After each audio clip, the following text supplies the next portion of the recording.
D'une grande élégance et enveloppé d'une allure dorée de Laurigne, le prestigieux fromage Ferrera garde l'un des secrets les mieux gardés du monde de l'alimentation. Fabriqué il y a plus d'un siècle, cette recette précieuse est restée entre les mains d'une seule famille pendant 4 générations consécutives. La réussite remarquable dont nous sommes témoins aujourd'hui peut être attribuée à un visionnaire italien qui a transformé l'humble boulangerie de son père en une entreprise colossale valant des milliards, l'établissant comme un nom emblématique dans le monde du chocolat. Ce récit captivant retrace l'histoire de Michela Ferrero, véritable pionnière dans son domaine.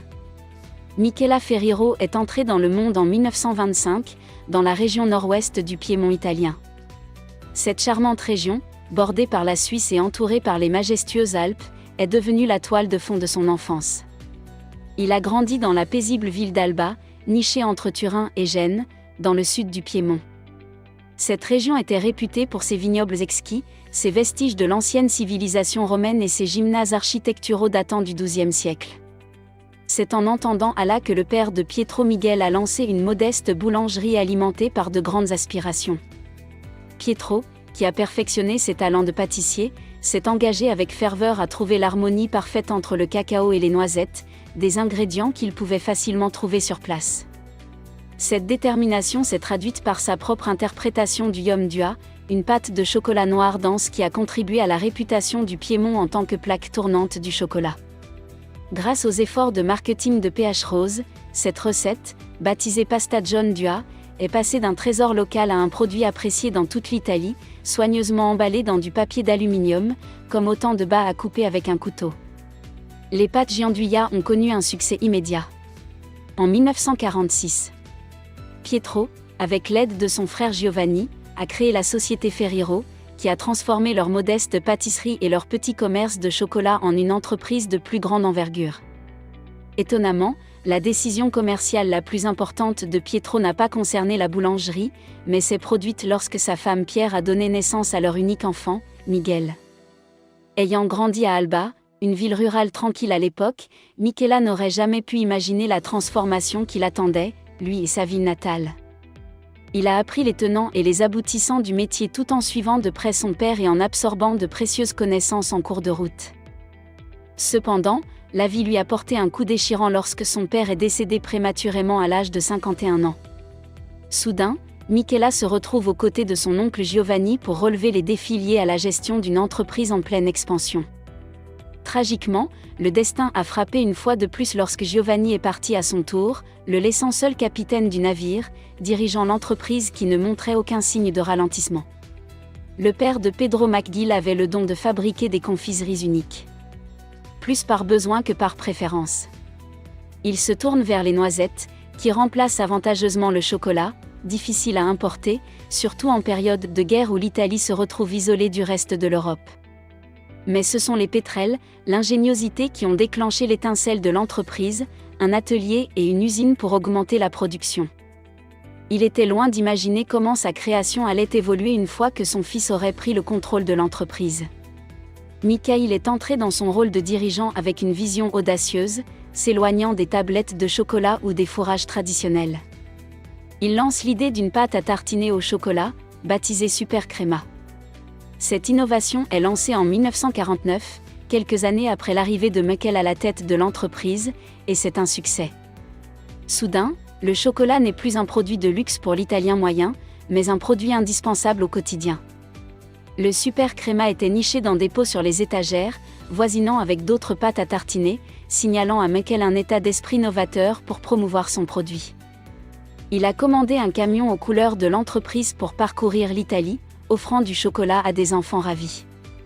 Mikhail comprenait parfaitement ce que ses concurrents négligeaient souvent. Une publicité et un marketing stratégique pouvaient stimuler la demande.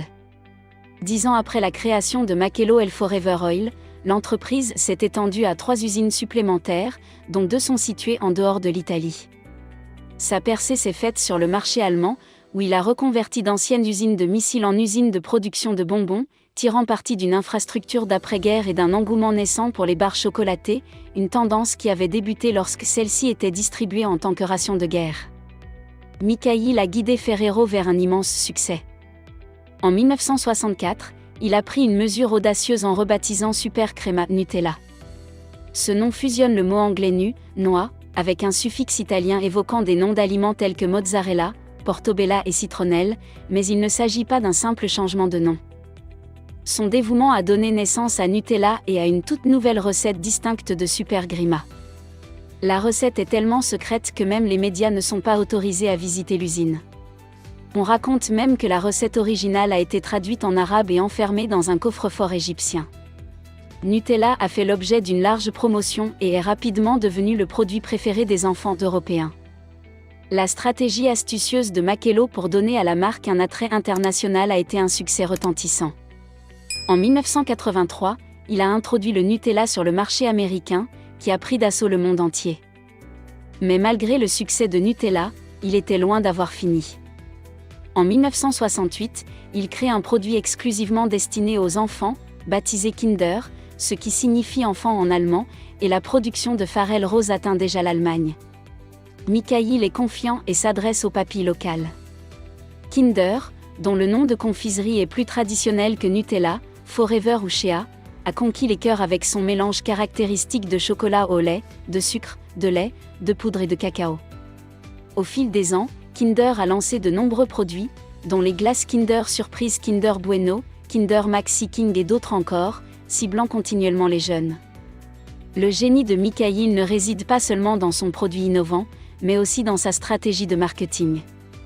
Il a su préserver l'image de Ferrero et la rendre luxueuse tout en lançant divers produits sur différents marchés, chacun sous sa propre marque. Plus de 30 ans après avoir pris la relève de son père, Mikhaïl était prêt à dévoiler sa plus grande réussite. En 1979, il a offert au monde un délice chocolaté qui allait faire sensation dans le monde entier. L'inspiration lui est venue en partie d'un voyage spirituel. Le nom Rocher vient d'une grotte de Lourdes, dans le sud de la France, où un saint aurait été témoin d'une vision de la Vierge Marie. Son pèlerinage à cet endroit sacré a été si profond. Il a décidé de baptiser sa nouvelle création chocolatée Forever Overche, c'est-à-dire pour toujours, en continuant à faire ses pèlerinages jusqu'à la fin de ses jours. La signification profonde du chocolat se retrouve dans sa construction astucieuse. Le Ferrerache est composé de 3 couches. Une noisette complètement croquante immergée dans du Nutella, entourée d'un mur de coquillages arrosé d'une couche de chocolat et surmontée d'un peu de noisettes grillées. Mais ce qui rend ce bonbon tout aussi célèbre, c'est sa 4e couche, l'emballage. Chaque rochet est enveloppé dans une feuille d'or scintillante, nichée dans un gobelet en papier et orné de l'empreinte de la marque Ferrero Rocher. Cet emballage lui confère une image de pseudo-luxe, l'associant à l'opulence et à l'indulgence. Cet emballage unique est devenu tellement emblématique que les boîtes en plastique ou les présentoirs sont intentionnellement rendus aussi transparents que possible pour mettre en valeur les emballages dorés. Ces chocolats sont devenus des produits de base pour les fêtes, plus de la moitié des ventes annuelles de Ferrero Rocher étant réalisées pendant la saison des fêtes de fin d'année, avec un pic autour de Noël et du Nouvel An. Ils sont désormais disponibles dans une gamme de saveurs différentes. Mikhaïl n'a eu de cesse de développer les ventes et la production à l'échelle mondiale. Il a apporté les friandises Ferrero aux 4 coins du monde. Il diversifie ses sources d'approvisionnement en matières premières et construit un empire de 8 usines réparties sur les 5 continents, complété par un réseau de bureaux de vente. Micaela Ferreira a révolutionné la modeste entreprise de chocolat de son père, la propulsant vers une reconnaissance mondiale. Il a magistralement segmenté l'entreprise en marques uniques, Foreverche symbolisant l'élégance et indulgent Kinder, s'adressant spécifiquement aux enfants et Nutella, un produit de base polyvalent dans tous les garde-manger, en maintenant la neutralité politique et en limitant les engagements de parrainage. L'entreprise est restée intacte sous la direction de Machello Shemed. Ferrero ne s'est jamais éloigné de ses racines. Il a investi dans l'expansion de l'infrastructure de transport pour attirer une main-d'œuvre plus large et a encouragé les initiatives sociales qui créent une communauté profondément liée à l'entreprise. Cette approche explique peut-être l'absence de grève des travailleurs dans l'usine Ferrero. Après avoir lancé Ferrera, ce dernier a inauguré la fondation Ferrero dans sa ville natale bien-aimée, Alba. La fondation est un centre multifonctionnel comprenant un jardin d'enfants, une école, des ateliers de bar, des centres de remise en forme et des installations de soins de santé exclusivement accessibles aux employés ayant plus d'un quart de siècle de service au sein de l'entreprise.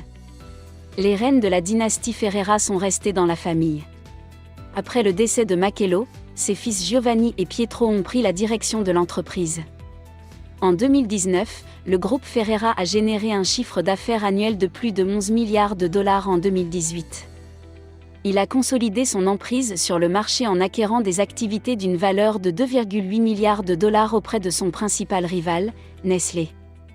Ferrero, en tant que plus grand consommateur de noisettes au monde, représente environ 25% de la production mondiale de noisettes, un ingrédient essentiel de son produit phare. C'est à Alba, sa ville natale, que l'impact transformateur de McL Ferrero est le plus palpable. Cette communauté, autrefois essentiellement agricole, compte aujourd'hui un cinquième de sa population parmi les employés de Ferrero. Le siège de l'entreprise, niché dans la ville voisine de Turin, gouverne cet empire mondial de la confiserie. À sa mort, en 2015, Michael Ferrera était la personne la plus riche d'Italie, amassant une fortune d'environ 20,5 milliards de dollars, attribuée à ses chocolats par le magazine Forbes. Une statue dans tous les immortalise son héritage en tant que monarque incontesté du chocolat.